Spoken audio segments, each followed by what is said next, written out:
여러분들 비밀인데 편입 설명이 안 가셔도 됩니다. 편입 시작할 때 이거 세 가지만 기억하고 계시면은 편입 다 푸실 수 있어요.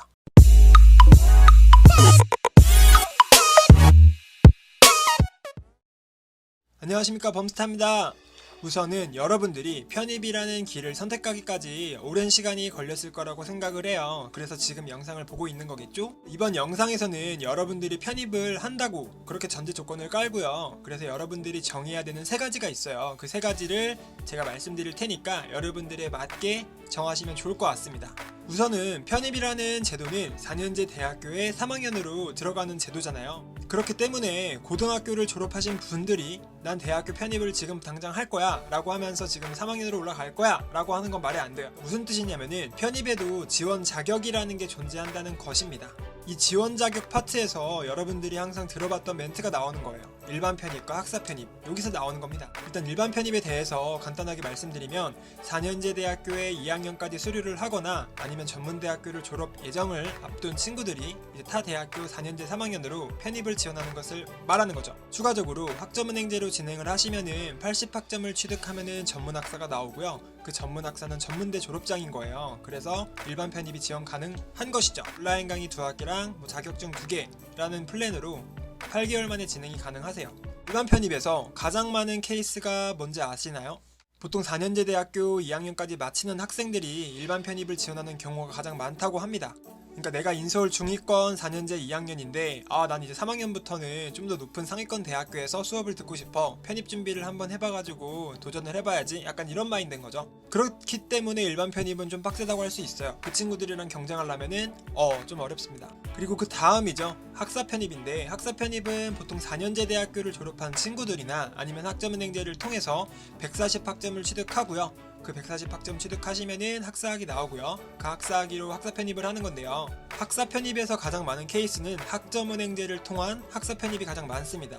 이거는 생각해보면은 바로 답이 나오는데 여러분들이 뭐 인서울 중하위권 그런 대학교를 졸업을 했어요. 근데 나는 또 대학교 편입해서 3학년부터 다녀야지 라고 하는 사람들은 별로 없습니다. 그러니까 일반적으로 편입보다는 취업 준비, 예를 들어 뭐 토익을 만든다거나 아니면 공모활동을 한다거나 이런 식으로 해서 취업 준비를 하는 게 보통이죠. 근데 여러분들 중에서 고졸분들 계실 거예요. 그런 친구들은 추천을 드리자면은 올해 말에 만약에 시험을 보고 싶다 그러면 학점은행제를 통해서 전문학사 취득 후에 일반 편입으로 보시고요. 아니다, 나는 정말 2년을 투자해서 확실하게 좋은 대학을 가고 싶다 라고 했을 때는 올해는 이제 학사학위 취득을 하는데 힘을 쏟고요. 내년에 편입 공부를 해서 내년 말에 편입 시험을 보는 걸로 하는 걸로 계획을 한번 짜보시면 좋을 것 같아요. 여러분들이 2년의 시간을 투자하더라도 편입은 3학년으로 진학을 하는 거니까요. 재수처럼 1년의 딜레이가 없다 이런 말씀을 드리고 싶은 겁니다.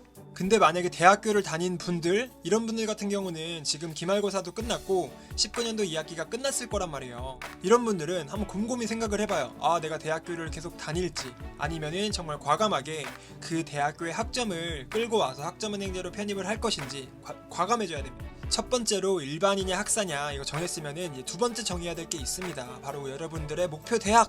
일단 일반적으로는 저는 인서울 아니면은 직어국으로 이제 대학교를 분류를 하거든요. 무슨 기준으로 분류를 한 거냐면은 각 대학교별로 전형 방법이 달라요. 그렇기 때문에 인서울 같은 경우는 편입 영어를 보는 게 대부분이고요. 그 다음에 지방 같은 국립대학교는 공인 영어 플러스 면접으로 들어가는 게 일반적입니다. 직어국 편입은 인서울에 비해서 상대적으로 경쟁률이 좀 낮아요. 그렇기 때문에 여러분들이 비교해 보시고 한번 빈틈, 틈새 공략을 해봤으면 좋겠습니다.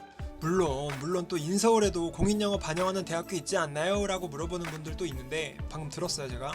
근데 인서울에도 공인영어 반영하는 대학교 있는데 중요한 건 뭐냐면은 시립대, 동국대 같은 대학교를 노려본다고 할게요. 그 대학교를 지원하기 위해서는 일반적으로 문과, 상경계열로 봤을 때 토익 950이 있어야 됩니다. 근데 예를 들어서 내가 토익 950을 만들었어요. 그럼 인서울에서 어떤 대학교를 쓸 수 있느냐? 쓸 수 있는 것만으로 보면은 연세대, 고려대, 시립대, 경희대, 동국대, 과기대 이 정도라고 볼 수 있는데요. 연세대, 고려대, 경희대 같은 대학교들은 2차에서 논술을 봐요. 근데 또 특히나 고려대는 토익을 안 봐요. 우리는 탭스만 본다, 토플만 본다 이래요. 콧대가 좀 높습니다. 저희가 편입을 준비할 때 메리트가 뭐냐면은 지원 제한의 개수가 없는 거예요. 지원 개수의 제한이 없는 거죠. 근데 내가 인서울로 가고자 하는데 공인영어를 준비하는 거는 스스로 편입에 대한 메리트를 깎아먹는 거예요. 네, 지금까지 이제 여러분들이 일반이냐 학사냐를 정했을 거고, 그 다음에 인서울이냐 직업국이냐 정했을 거예요. 마지막으로 정해야 될 건 뭘까요? 바로 문과냐 이과냐 계열 선정인데요. 이거 되게 중요합니다. 인서울로 편입영어 준비하시는 분들 같은 경우에는 문과의 경우에는 편입영어만 준비하시면 돼요. 근데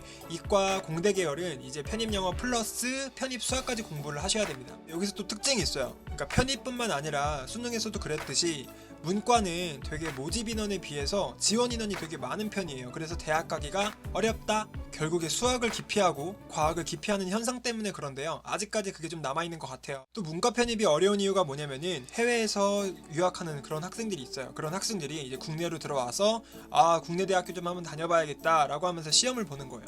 당연히 저희 편입 준비생분들이랑 유학생분들이랑 실력 차이가 너무 납니다. 상대가 안 돼요. 그래서 개인적으로 저는 영어 수학을 준비해서 이과 계열로 준비를 했으면 하는 바람이 있어요. 가장 어려운 거는 일반 문과 편입, 그리고 학사 문과, 일반 이과 편입 비슷하고요. 그 다음에 학사 이과 꿀입니다. 좋아요. 저 같은 경우는 대학교를 진학하지 않았고 고졸이라는 신분에서 빠르게 편입을 하기 위해서 일반 편입을 준비를 했었고요. 그 다음 저는 서울에 거주했기 때문에 인서울권 대학교를 노렸어요. 그 뜻은 뭐냐면은 공인영어를 하지 않았다. 그리고 마지막 저는 공과대학으로 대학교를 진학하기를 희망했어요. 그래서 편입영어랑 편입수학을 준비해서 결국에 최종적으로 이렇게 합격을 하게 된 것입니다.